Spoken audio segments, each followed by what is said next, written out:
नमस्कार, वंदे मातरम, भारत माता की जय। आपका डॉक्टर एन के चौधरी एक बार फिर आपकी सेवा में एक विशेष विषय लेकर के। विषय भारतवर्ष के लिए है और विषय भारत के नौजवान पीढ़ी, भारत के जितने भी कामगार क्लास है, जो काम करते हैं, कारीगर हैं, जो लेबर क्लास है उसको कह सकते हैं हम, उनके लिए ये बहुत ही अहम विषय है। आपने देखा है जब से भारत देश आजाद हुआ है तब से हमने विकसित होने के लिए अनथक प्रयास किए हैं हमारी सरकारों ने, और ऐसे प्रयास होने भी चाहिए थे, इसमें कोई संदेह नहीं। परंतु फिर भी हम विकसित नहीं हो पाए। हम वहीं के वहीं हैं, अपितु विकसित होने की बजाय और पछड़ते जा रहे हैं। ये बात बहुत गंभीर है और सोचने की है कि आजादी के 65-70 साल के बाद भी हमारी ये स्थिति क्यों है, इस पर कोई भी विचार नहीं कर रहा। वास्तविक विचार तो ये बनता है माननीय प्रधानमंत्री, उसकी पूरी टीम, उसकी सभा, उनके मंत्रिमंडल का, जितने भी 1947 से लेकर के आज तक जितने भी प्रधानमंत्री हुए हैं, चाहे वो बहुत ही प्रबल, शक्तिशाली, तेज तरार हुए हैं, चाहे वो टाइम पास प्रधानमंत्री हुए हैं, ये उनका परम कर्तव्य है कि भारत आज तक भी इतना पिछड़ा, अशिक्षित, असभ्य और वित्तीय तौर पर इतना कमजोर क्यों है। आप देखो, प्रफुल्लित प्रदेशों की बात कर लें, उनमें भी जो कामगार लोग हैं, जो दिहाड़ीदार लोग हैं, उनकी स्थिति बहुत दयनीय है। आप बैकवर्ड प्रदेशों की तो बात ही मत करिए, वहां पर तो खाने पर भी लेबर मिल जाती है, 1-2 वक्त का खाना देने पर भी लेबर मिल जाती है। ऐसी स्थिति क्यों है भारत में? इसके लिए प्रयास नहीं किया गया है, सोचा नहीं गया है। पूरे भारतवर्ष में अंदाजन मैं अपने मन की सीमा से कहता हूं, मुझे एग्जैक्ट आंकड़ा नहीं पता है, अगर प्रशासनिक अधिकारी और जो सलाहकार परामर्शदाता अधिकारी हैं सरकारों के, और जितने विभाग हैं उनके 10 लाख से ज्यादा होंगे अंदाजन। जितने भी अंडर सेक्रेटरी से लेकर के चीफ सेक्रेटरी, प्रिंसिपल सेक्रेटरी तक, और भी जो इकोनॉमिक सर्विसेज में, प्लानिंग सर्विसेज में, प्रशासनिक सर्विसेज में, सलाहकार, अनस्ता और भी अन्य प्रकार, और थिंक टैंक, जो उनके निजी थिंक टैंक है, जो सरकार की नीति निर्माण करते हैं, उनकी बात अलग से 10 लाख से भी ज्यादा हो जाएंगे। आज 1947 से लेकर के आज की बात करें तो पॉपुलेशन हो गई 134 करोड़, बेरोजगार 100 करोड़। हम 100 करोड़ तो बेरोजगारी कह सकते हैं, 100 नहीं तो मान लीजिए 80 करोड़ तो बेरोजगारी मान के चलिए। सरकारी कार्यालय पे काम करने वाले लोगों को छोड़ दीजिए, लिमिटेड फर्म में काम करने वाले लोगों को छोड़ दीजिए, बाकी अन्य लोग जो हैं, चाहे वो इंफॉर्मेशन टेक्नोलॉजी में है, चाहे वो फैक्ट्रियों में काम करते हैं, चाहे इंडस्ट्रीज में काम करते हैं, चाहे माइंस में काम करते हैं, चाहे वो ट्रेडर के नीचे काम करते हैं, शॉप्स में काम करते हैं, चाहे वो किसी और संस्थाओं में काम करते हैं, जो दिहाड़ीदार हैं, दर्जा 4 और निम्न दर्जा 3 के लोग हैं, जिनका स्थायी पद नहीं है, वो लोग इतने निर्धन क्यों हैं, इतने अविकसित क्यों हैं, उनकी ये दयनीय स्थिति क्यों है, ये कभी किसी सरकार ने सोचा नहीं। वास्तविक तो ये बनता था, उसके लिए सोचा। आप सब लोग आंकलन करना, मेरी तो बहुत छोटी सी बुद्धि है, छोटेदारे का आदमी, छोटा सा डॉक्टर हूं, लेकिन समाज के हित की बात इसलिए करता हूं। भारत मां से, इस मिट्टी से, इस धरती से, इस देश से प्रेम है, ये जीवन इसके लिए कुर्बान हो जाए तो भी हम तत्पर हैं, तैयार बैठे हैं, निडर होकर के बात करते हैं, भले किसी को बुरी लगता है।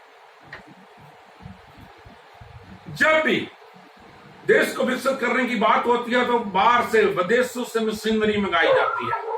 देश को उन्नत करने के लिए बड़ी इंडस्ट्री आ गई, ये लार्ज जो हैवी इंडस्ट्री है, उसमें आप बड़ी से बड़ी एक तकनीक की मशीनरी मंगाओ, उससे किसी को फर्क नहीं पड़ता हैवी इंडस्ट्री में।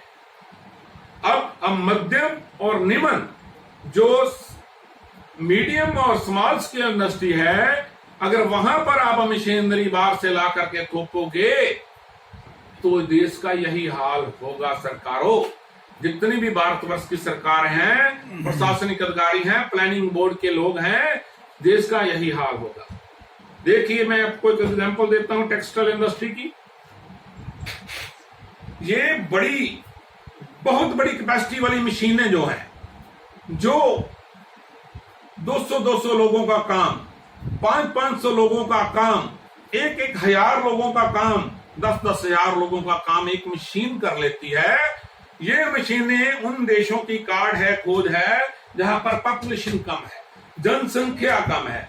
आप इंग्लैंड देख लो, कनाडा देख लो, ऑस्ट्रेलिया देख लो, न्यूजीलैंड देख लो, अमेरिका देख लो, और भी इस प्रकार के जितने भी कंट्री हैं, European country, American country, Russian country, जहां पर पॉपुलेशन आबादी कम है और मैन पावर की जरूरत ज्यादा है, देश का क्षेत्रफल ज्यादा है, वहां पर प्रोडक्शन चाहिए। उन्होंने फॉरेन में दूसरे देशों के साथ व्यापार के लिए अपना माल जो है प्रोड्यूस करना बड़ी मंडियों में, तो वो तो ऐसी मशीनों का निर्माण करेंगे कि उनके कम आदमी लगे। 5 आदमी वाली मशीन 5,000 आदमी का काम कर ले, वो तो बात भली भांति समझ आती है। वो मशीन अगर आएगी इंडिया में, पहली मशीन इंडिया में आती है, वो 10 आदमी का काम करने वाली एक मशीन आ गई, ठीक है जी, आ गई, 9 आदमी बेरोजगार हो गए, कहां जाएंगे? छोटा मोटा काम धंधा दौड़ेंगे, कोई रिक्शा चलाएगा, 3 व्हीलर चलाएगा, कोई राजमिस्त्री के पीछे दिहाड़ी करेगा, कोई कहीं और दिहाड़ी करेगा, कहीं ना कहीं वो घर गुजर करेंगे। मशीन आ गई 100 आदमी काम करने वाली, 99 आदमी कहां काम करेंगे? उनको एडजस्ट करना बड़ा दिक्कत है। मशीन आ गई 1000 आदमी काम करने वाली है, तो कितने लोग बेरोजगार हो गए? 990 आदमी बेरोजगार हो गए। एक मशीन से 10 आदमी से ज्यादा काम नहीं लगा सकते। मशीन आ गई 5,000 आदमी का काम करने वाली, प्रोडक्शन देने वाली, तो उसमें 4,980 आदमी बेरोजगार हो गए। वो कहां जाएंगे? वो बेरोजगार हो जाएंगे, काम की तलाश करेंगे, काम उनको मिलेगा नहीं, बेरोजगारी बढ़ेगी, उनकी वित्तीय स्थिति जो है बद से बदतर हो जाएगी, रोटी भी खाने के लाले पड़ जाएंगे। वो क्या करेंगे? वो 2 वक्त की परिवार की रोटी के लिए कोई भी काम करने के लिए तैयार हो जाएंगे, और उनका जो बहुत ही शातिर राजनीतिक लोग हैं, जो देश और राष्ट्र का हित नहीं करते, उनका शोषण करेंगे, उनको क्राइम में संलिप्त करेंगे, उनको बुरे कामों में संलिप्त करेंगे, उनका मिसयूज करके हमारे देश को खोखला करेंगे। ये बात सामने आएगी। सबसे बड़ी बात यह है, जिन देशों की जनसंख्या बहुत ज्यादा है, उनको ऐसी मशीनरी कभी नहीं लानी चाहिए। जो मीडियम स्केल और स्मॉल स्केल इंडस्ट्री है, वहां पर तो कभी नहीं लानी चाहिए। वैसे तो लार्ज स्केल में भी नहीं लानी चाहिए, ठीक है, टेक्नोलॉजी के लिए आप ले आओ, लेकिन आप ऐसी मशीनरी तो हर 2 साल में प्रमोट होती है। आज 5,000 आदमी का काम करने के लिए एक मशीन आ गई, 2-3 साल के बाद मशीन आ जाएगी 7,000 आदमी का काम करने के लिए। उस पे तो अनुसंधान रिसर्च चल रही हैं, खोजें चल रही हैं। वो जो ठंडे देशों के लोग हैं, जहां पर पॉपुलेशन कम है, वही यही काम में लगे हुए हैं, क्योंकि उनको मैन पावर नहीं है। जिस देश में मैन पावर इतनी बड़ी संख्या में है, वहां पर ऐसी मशीनरियों की कोई जरूरत नहीं है। वहां पर जो हस्तकला से काम हो रहा है, वो उन मशीनों से ज्यादा निपुण है, ज्यादा बढ़िया है, और सभी लोगों को रोजगार दे रहा है। ऐसा काम उन लोगों को मिलता रहना चाहिए। इन मशीनरियों का घोर विरोध होना चाहिए। सरकारों को जागना होगा, प्लानिंग कमीशन के चेयरमैन से लेकर सभी सदस्यों को जागना होगा। देश के राजनीतिक लोग जो देश का भविष्य चाहते हैं, देश से प्रेम करते हैं, देश के हितकर हैं, उनको जागना होगा और इन विषयों को उठाना होगा। ये जो विषय है बहुत संवेदनशील है। देश बेरोजगार होता जा रहा है, वित्तीय संकट से पर खड़े हैं, रोटी खाने को नहीं है लोगों के पास। इसी कारणों से लोगों की स्थितियां ऐसी हो गई हैं। जो श्रम बस्तियों में लोग रहते हैं, वो देखें, कृपया ध्यान करें। कुछ परिवारों की तो ऐसी स्थिति है, उन्होंने निम्न से निम्न स्तर का जो काम है ना, धंधा, जिसको इल्लीगल बोलते हैं, सरकार का धंधा, कुछ नशों में बेचने में संलिप्त हो गए हैं, कुछ आगे बड़े बड़े क्रिमिनल्स के आगे एजेंट बन गए हैं। यहाँ तक तो कुछ तो ऐसी महिलाएं हैं जिन्हें अपना शरीर बेच के भी रोटी खानी पड़ती है। ऐसी स्थितियां हो गई हैं समाज की। यहाँ पर इस ध्यान क्यों नहीं जा रहा आप लोगों का? यहाँ पर देखिए, मान्यवर सरकार हो, चाहे वो केंद्र सरकारें हैं चाहे वो प्रांतीय सरकारें हैं, कृपया इन दो बातों को ध्यान में रखिए। भारत की पॉपुलेशन, भारत की जनसंख्या 134 करोड़ जनसंख्या है, जिसमें आप एवरेज मान के चलो 80 करोड़ लोग जो हैं दिहाड़ीदार ही गिने जाते हैं, कामगार और किसान गिने जाते हैं, जिनके पास और संसाधन नहीं है। कृपया इनका ध्यान करिए। इनकी वजह से जो बड़ी हाईटेक मशीनरी है हटा दीजिए उसको, इनको वही काम दीजिए जो टेक्नोलॉजी आपके पास है, भारत के पास, उसी के अनुसार जो काम हो रहा है उसके साथ ही काम करिए। अगर आप ऐसा करेंगे तो देश उन्नत होगा, राष्ट्र उन्नत होगा। छोड़ दीजिए विदेश से मिलने वाली मशीनरी के बदले में आपको जो कोई उपहार मिलते हैं, भूल जाइए।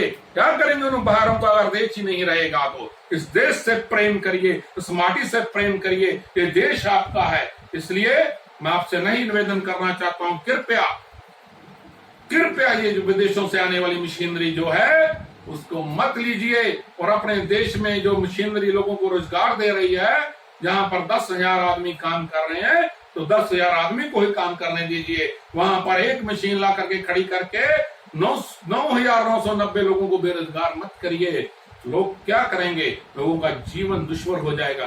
कृपया इन बातों पे सोचिए। इन्हीं बातों से वंदे मातरम, जय सिया राम, जय हिंद, भारत माता की जय। इन्हीं शब्दों से मैं अपनी वाणी को विराम देता हूं और आपसे आशा रखता हूं कृपया इन विषयों पर आप अवश्य गौर करेंगे।